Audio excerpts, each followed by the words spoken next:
Journalists play a critical role in informing the public. Our young campus journalists were untainted by the pandemic.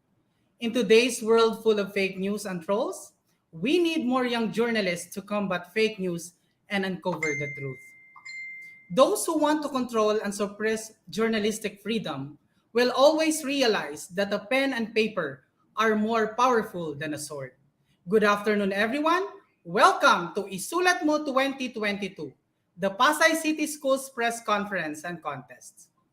Today, our young campus journalists will once again prove that they are torchbearers of truth and combatants of fake news.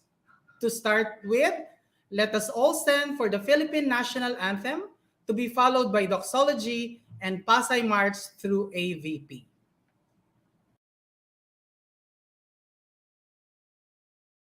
Mga kababayan, ang pambansang awit ng Pilipinas.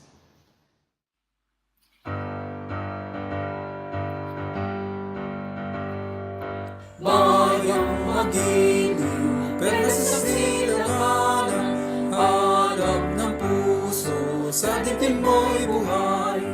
Lupang hinirang, duyot ka ng magitik, sa manlulupi, di ka pasisihin. Sa dagat at bundok, sa simoy at sa langit mang baga, may dinagak tula at awit sa paglayang minamahal.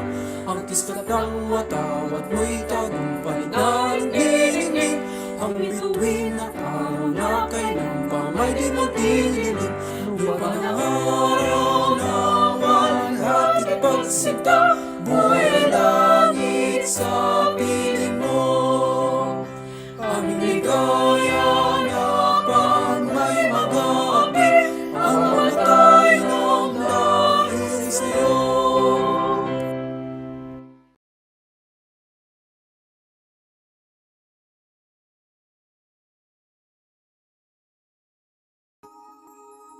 Panalangin. Amang lumikha, taos-puso kami nagpapasalamat sa buhay na iyong pinagkaloob sa amin. Salamat sa lahat ng taong iyong ipinadala magmula sa aming pamilya, kaibigan, katrabaho sa sangayon ng kagawaran ng edukasyon na matapat na naglilingkod sa bansa at sa iyo. Salamat sa lahat ng mga biyayang nagbibigay sigla at lakas sa amin sa kabila ng kasalukuyang pandemya na ating nararanasan. Hindi ito hadlang upang kami maging instrumento ng karunungan sa mga kabataan. Patnubayan niyo kami mga guro upang magampanan namin ang aming mga responsibilidad at tungkulong nakaayon sa aming balikan. Bigyan niyo kami ng kalakasan, katalinuhan at kapasyahan upang maitaguyod ang pagsubok ng buhay sa ngalan ng inyong buktong na anak na siyang tumubos ng aming kasalanan. Amen.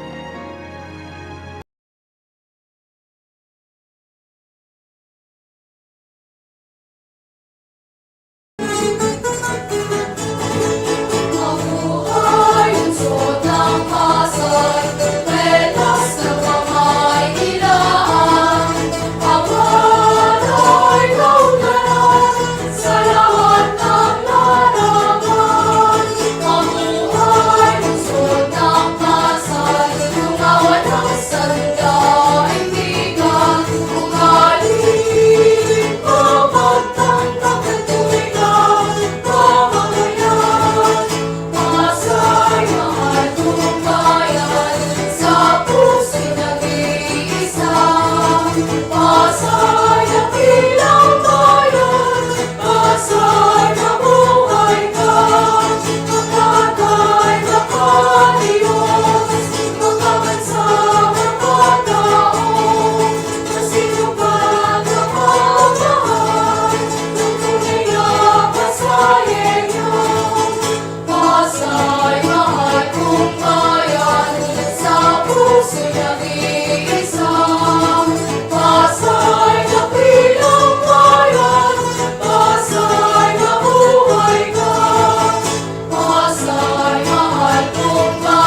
And now, let us hear the message of our Assistant Schools Division Superintendent, Dr. Arturo A. Tolentino.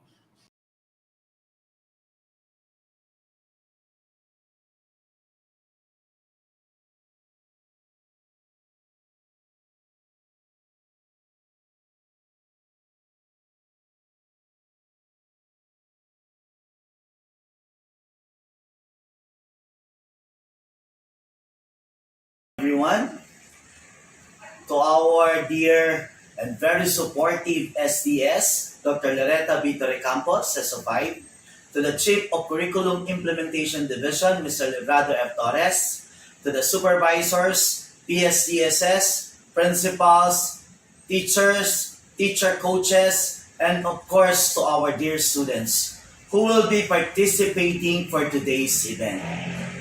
The so-called Isulat Mo, Pasay City Schools Press Conference and Contest for 2022. Ngayon pa lamang po, I congratulate everyone, particularly the chosen students who will be representing their schools and even the teacher coaches who will be representing their schools in this particular contest because you are already a winner on your respective school. I know that it's about time to shine and give your best foot forward in order for you to enhance and showcase your talent in writing. So we will be expecting the best output for every participants for this engagement. And this is a good avenue of sportsmanship and at the same time enhancing your skills. And we are hoping in the division office that all the participants for today's engagement will be learning a lot of things. Again, this is an experience which cannot be easily taught and gained inside the four pillars of classroom. So, for your experience today, you enjoy it, you feel it, and you express yourself so that you will be able to come up with the best output. Again, good morning, everyone. Thank you very much, sir. To provide context for today's event, the Isulat Mo 2.0, let us welcome the father of campus journalism to our division, Mr. Librado F. Torres, Chief of the Curriculum Implementation Division.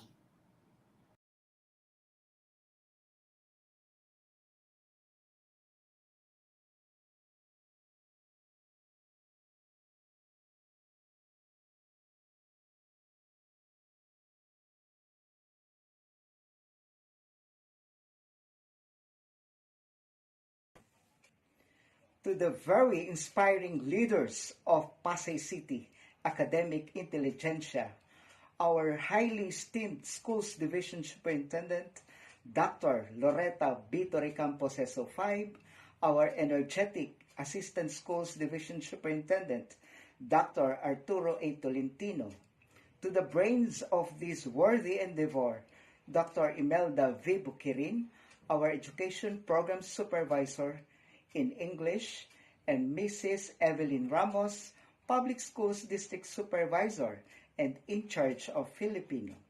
Our school heads, assistant school principals, department heads, our shining gems, our teachers in charge of campus journalism, our treasures, our campus journalists, highly motivated men and women of the Schools Division of Pasay, isang mapagpalang araw sa ating lahat.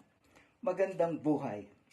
Sa tuwing tayo ay nagdaraos ng mga gawaing ganito, mga press conferences at writing tilts, ay bumabalik ang aking kabataan sapagkat tulad ninyo ay naging kabahagi ako ng pamamahayag na pang-campus. Malaking bahagi ng karanasang iyan ay aking naging puhunan sa kung anuman ako ngayon. Hindi man ako naging isang periodista o broadcaster, nakatulong din ang aking pagiging batang mamamahayag sa paglinang ng mga kasanayan sa pakikipagtalastasan o komunikasyon. That is what they say, that campus journalism is a curricular activity considered as an application of the communication skills that learners have learned in the areas of English and Filipino. But there's more than just an application. More than improving communication skills, this activity makes us sustain advocacy on social consciousness, promote responsible and fair and ethical use of social media, and enhance values like sportsmanship through healthy and friendly competitions. Iniaangat nga ng pamamahayag na pangkampus ang inyong kamalayan sa mga isyu ng bayan. Gayun din, pinag-iisip kayo upang kayo ay maging kabahagi sa mga aksyon na nararapat gawin ng ating lipunan. Hinihikayat kayo na mag-ambag ng anumang inyong makakayanan na makapagpapabago para sa kabutihan ng pamayanang inyong kinabibilangan. Iyan ang mas higit na malalim na dahilan kung bakit mayroon tayong press conference and contests. Kung bakit mayroon tayong isulat mo ngayong araw na ito. The activity is pursuant to Republic Act number 7079, known as Campus Journalism Act of 1991, or an act providing for the development and promotion of campus journalism and for their purpose. Section 2 of this act states that it is the declared policy of the state to uphold and protect the freedom of the press even at the campus level and promote the development and growth of campus journalism as a means of strengthening ethical values, encouraging critical and creative thinking, and developing moral character and personal discipline of the Filipino youth. The conduct of Pasay City Schools press conference and contests in the midst of the COVID-19 pandemic aims to demonstrate understanding of the importance of journalism by expressing it through different journalistic endeavors and approaches. Sustain advocacy on social consciousness, promote responsible journalism and fair and ethical use of social media, and enhance journalistic competence through healthy and friendly competitions. Sa ating mga batang manunulat, sa inyo mga batang mamamahayag, ituloy ninyo ang inyong pangarap sa pamagitan ng mga gawaing katulad nito. Ituloy ninyo ang inyong mga pagsisikap upang mabago ang sarili, ang pamilya, at lipunang ating kinabibilangan.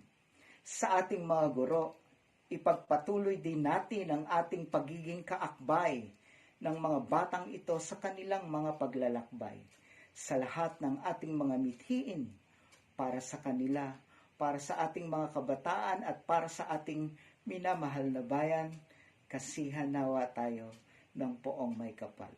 Muli, sa ating lahat, magandang buhay. Thank you very much, Sir Bob. This time, to encourage our aspiring writers, let us warmly greet our very supportive Schools Division Superintendent, Dr. Loretta B. Torrecampos, CESO 5.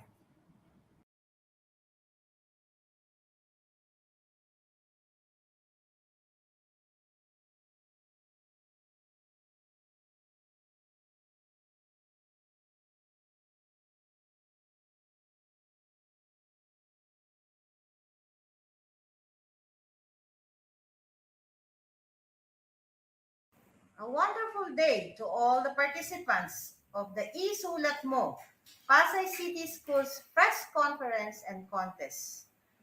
DepEd Pasay is consistent in enhancing the writing skills of learners because writing is so powerful and helpful in the aspect of learning and living. We congratulate all of you, the participants, the contestants who will be involved in this contest. Truly, you are already winners. Winners because you will be trained, you will be enhanced, you will become strong in this field. For the teachers, we deeply congratulate you also because of your efforts, because of your perseverance in giving your best to our students. And to those leaders who lead this contest, Dr. Bob, Dr. Bokirin, Dr. Ramos, and the other supervisors, principals, we commend you for your efforts. Kayo ay aming inaasahan, mga kabataan, dahil alam namin na balang araw, magbubunga ang mga natutunan nyo sa gawain ito. Mabuhay kayong lahat. Thank you very much, Mom, for inspiring our young writers. To relieve anxiety and make you feel more relaxed as we await the competition, let us sit back and relax. Enjoy the amazing students' performances of Alexi Christine Manahan and Samantha Blair Manahan of P. Zamora Elementary School.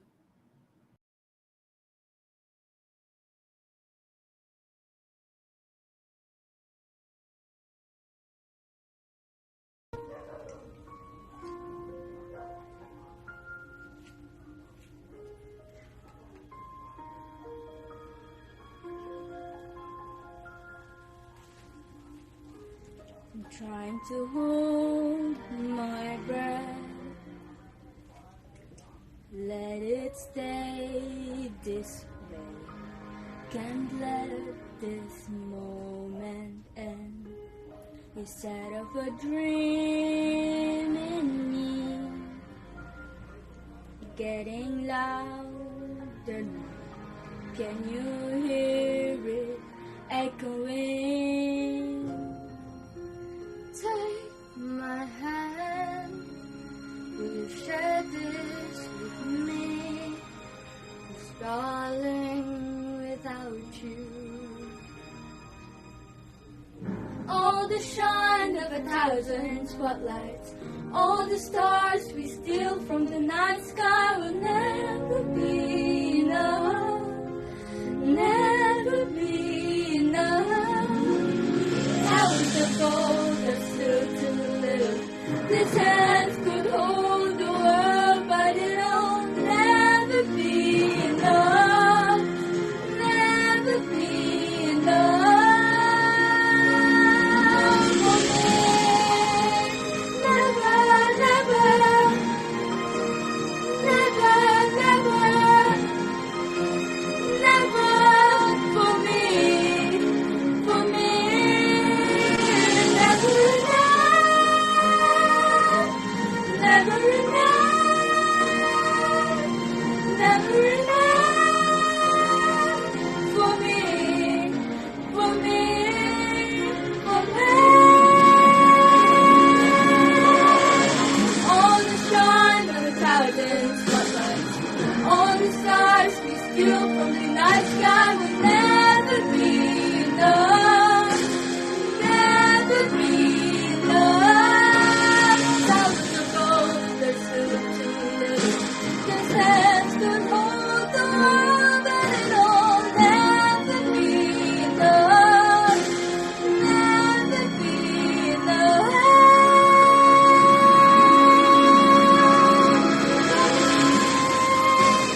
Never, never,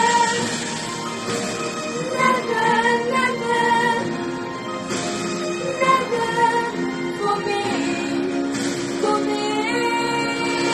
Never enough, never, never, never enough, never, never, never enough.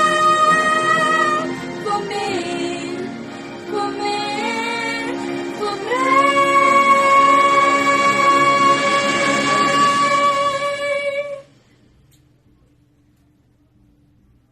For me.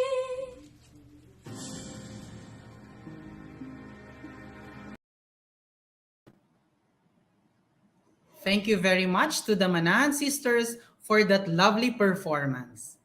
And now let's listen to the president of the Pasay City Association of Elementary School Paper Advisors, PAESPA, Mrs. Celeste T. Makawile, for the mechanics of this contest.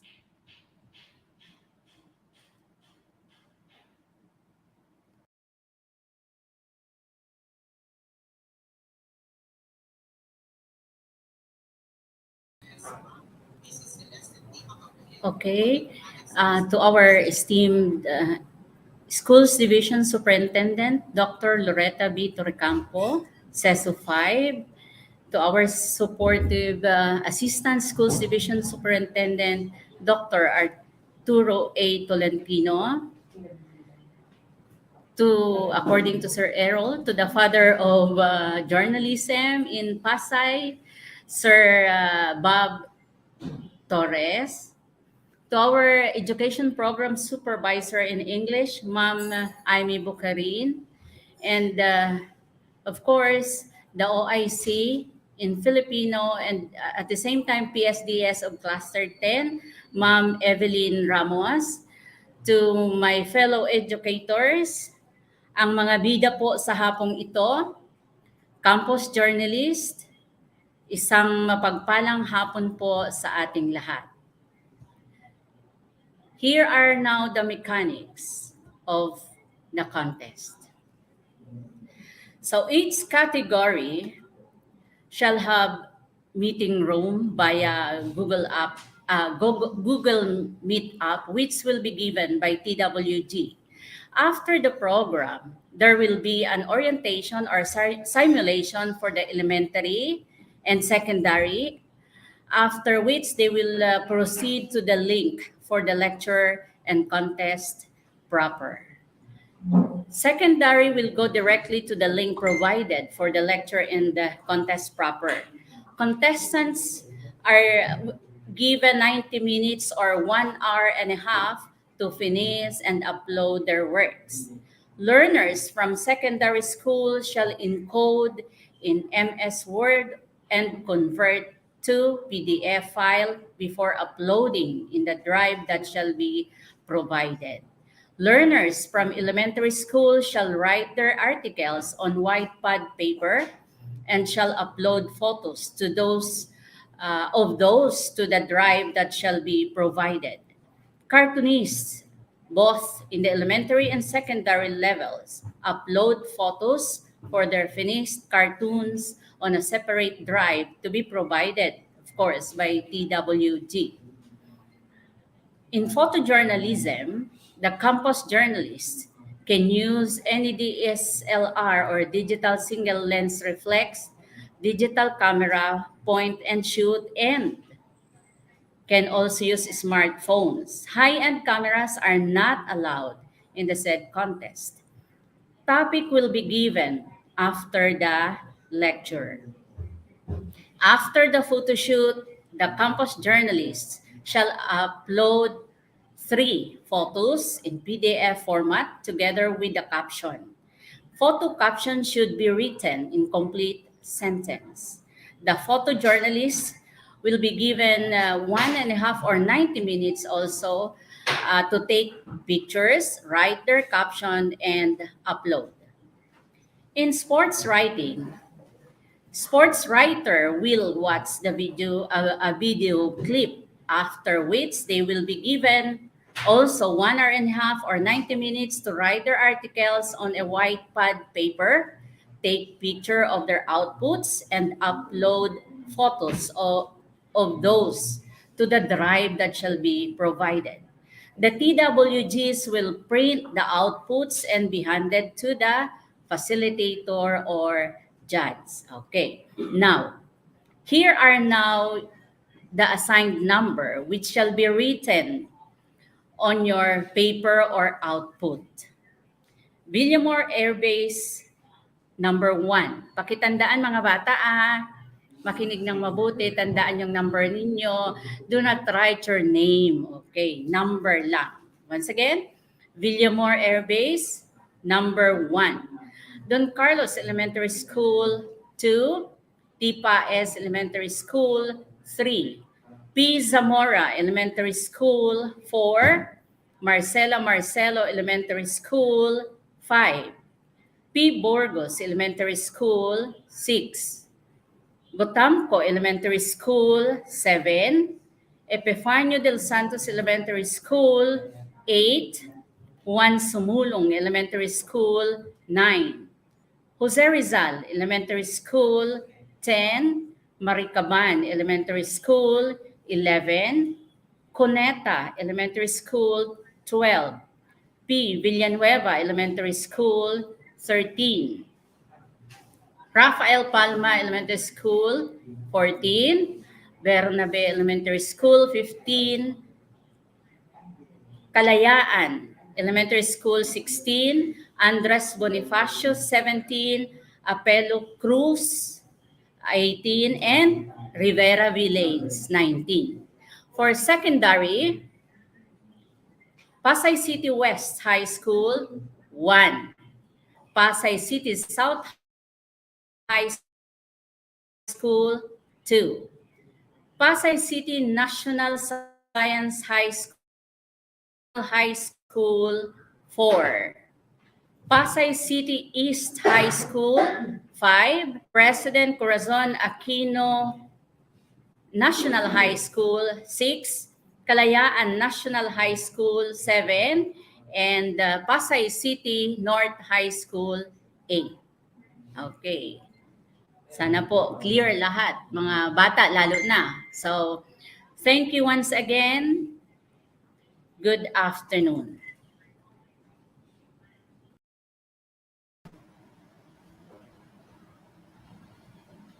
Thank you, Mama Kawile, for giving us the clear mechanics of this contest.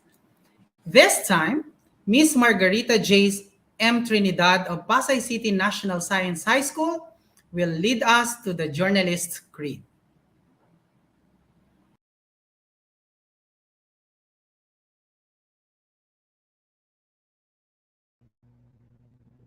The Journalist's Creed. I believe in the profession of journalism.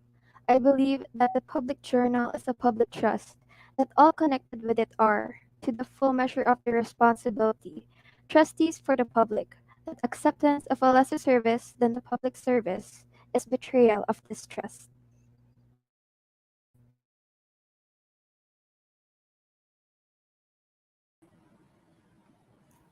Thank you, Ms. Trinidad.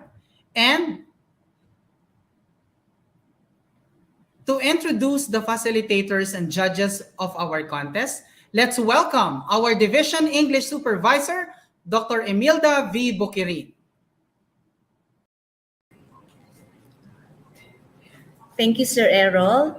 To our inspiring and sportive SDO officials, headed by our Schools Division Superintendent, Dr. Loretta Vitor Campos, CESO 5. To our Assistant Schools Division Superintendent, Dr. Arturo A. Tolentino. To the Chief Curriculum Implementation Division, Mr. Librado F. Torres. Education Program Supervisors, Public School District Supervisors, School Heads, School Paper Advisors, to the campus journalists, and to those watching us live via FB, Facebook Live in Pasay City. A pleasant afternoon to all. I am pleased and honored to present to you the facilitators and speakers for this year's Isulat Mo 2022 Pasay City Schools Press Conference and Contest. First, we have for elementary level, for editorial writing, Ms. Helen G. Dima Felix, Master Teacher 1, School Paper Advisor in English, Pasay City East High School. For pagsulat ng editorial, we have Ms. Myra R. Jaime, Master Teacher 1, School Paper Advisor in Filipino, Pasay City National Science High School. For feature writing, we have Ms. Jacqueline T. Laganya, Master Teacher 1, Trainer in English, Pasay City National Science High School. For pagsulat ng lathalain, our speaker and facilitator will be Ms. Cindyline G. Ferriol, Teacher 1, School Paper Advisor, Filipino, Pasay City National High School.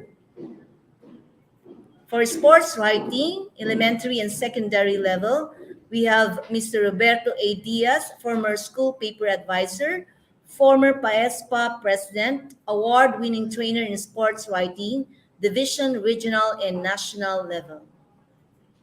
For the cartooning, English and Filipino, we have Mr. Jesus Valencia Jr., Master Teacher 2, School Paper Advisor in Filipino, Pasay City South High School.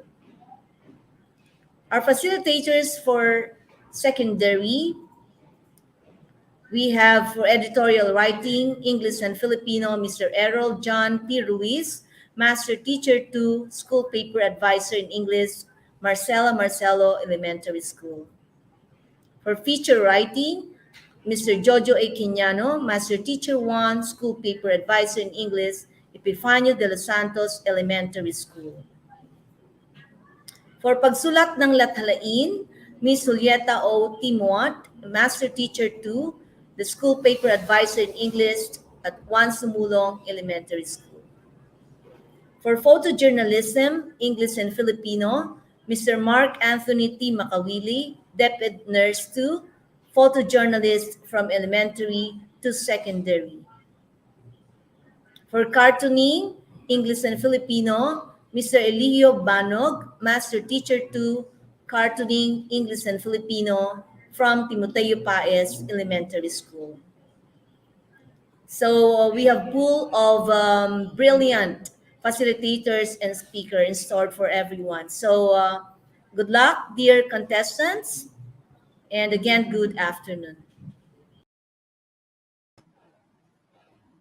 Thank you very much, Ma'am Bukirin.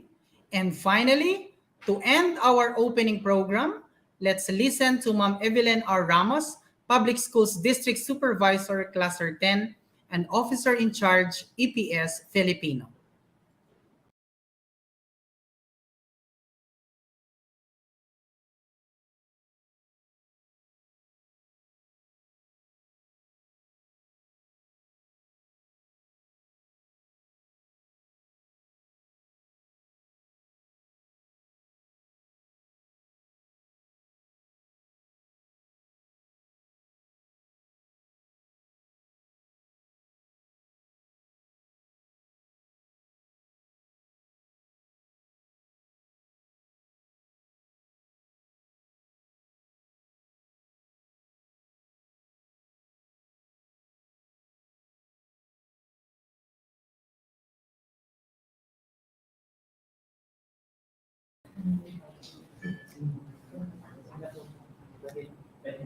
To our esteemed SDS, Dr. Loretta Bedir Campos, SESO 5, our brilliant ASDS, Dr. Arturo A. Tolentino, to our dynamic and father of journalism and SDO Pasay, CID Chief, Mr. Librado F. Torres, to all very supportive school heads, hardworking school paper advisors and trainers, very active PSDS and EPS, especially to my partner, Dr. Imelda Bukurin, to all loving parents, campus journalists, isang mabiyayang hapon po sa ating lahat. I still believe that if your aims to change the world, journalism is a more immediate short-term weapon by Tom Stoppard. First and foremost, I would like to express my appreciation to the speakers, school paper advisors, officers, school heads, and participants for their valuable contribution to our seminar on Isulat Mo Pasay City Schools Press Conference and Contest. Today, my deepest gratitude goes to all participants or participated to this Isulat Mo 2022 helped to make it such a successful event. I'm very happy that we have succeeded or even most optimistic expectations in all respects. Here in the meeting room during the sessions and during breaks, I hope you really enjoy the whole event. I am convinced that they are very useful and would like to share with you my personal view of this Isulat Mo 2022. This is our second year And sa lahat ng ah, journalist talagang nagbigay ng pag-asa o hindi walang pandemyang tumitigil o nakapipigil para maisulong ang ganitong uri ng gawain, lalong-lalo na sa katulad ko na naging school paper advisor. Natatandaan ko pa, talagang sobrang mahal ko ang gawain ito dahil ito ang unang-unang pagkakataon o ito ang dahilan kung bakit ako nakapunta sa Mindanao at nakasakay ng eroplano ng libre, o di ba? Kaya ipagdasal natin 'yan. Nasa susunod ay magkaroon na ng National Press Conference para makapunta tayo sa iba't ibang lugar ng libre. Pero mangyayari lang 'yan kung mananalo tayo hanggang sa regional level. Bilang paghahanda, ang Isulat Mo 2022 ay maghahanda sa bawat isa sa inyo na hin- hindi mapipigilan ang pagpapakita ng inyong kahusayan. I'm very happy that we have, before ending my closing remarks, I would like to convey a special thanks to the organizers, and especially to all school paper advisors officers who have been extremely cooperative in staying with us. Hindi lang ito yung araw na nagkita-kita kami, maraming araw na nagplano. Kaya maraming salamat sa kanila, sa suporta ng kanilang mga punong guro. Maraming salamat at syempre hindi magiging posible ang bahaging ito kung hindi sa suporta at patnubay ng ating Superintendent, Dr. Loretta Campo, ating ESDS, Dr. Arturo Tolentino, at ang pagmamahal ng aming CID Chief, Sir Librado F. Torres. Finally, my deepest thanks to are all, of course, reserved for SDO Pasay for this Isulat Mo 2022 Pasay City Schools Press Conference and contest to their priceless contributions and hardworking for this conference and contest, especially to all PSDS, EPS, and teachers in making the best, especially the trainers, the best to school paper that will help promote and showcase the talents and skills of our learners and teachers. John Chancellor once said, the function of good journalism is to take information and add value to it. Muli, isang mabiyayang hapon po sa ating lahat. Thank you very much, Ma'am Ramos. And now, are you ready, campus journalists? But before we proceed to the conference and contest, let me share this to you. Always remember, our dear young campus journalists, now more than ever, the art of good journalism is vital in spreading clear and accurate information in this day of fake news and trolls. Thank you very much and good luck, everyone.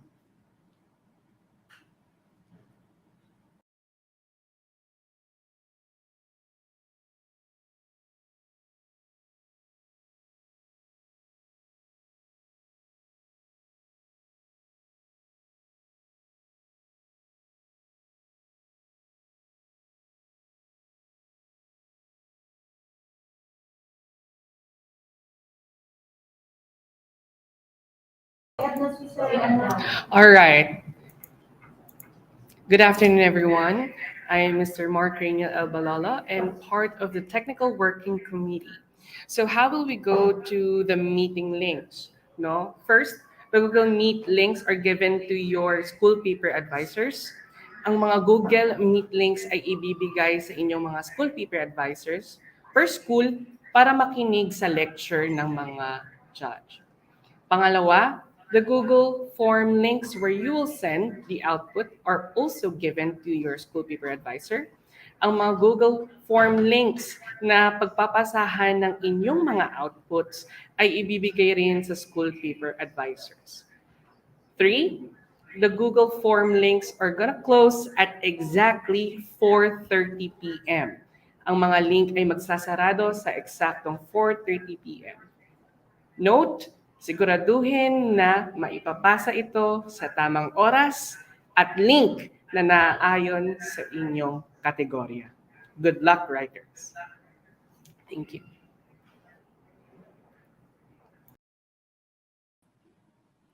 Thank you very much, Sir Mark. So I guess we are going to proceed now with our conference and then later our contest. So good luck, everyone. Thank you very much and good afternoon.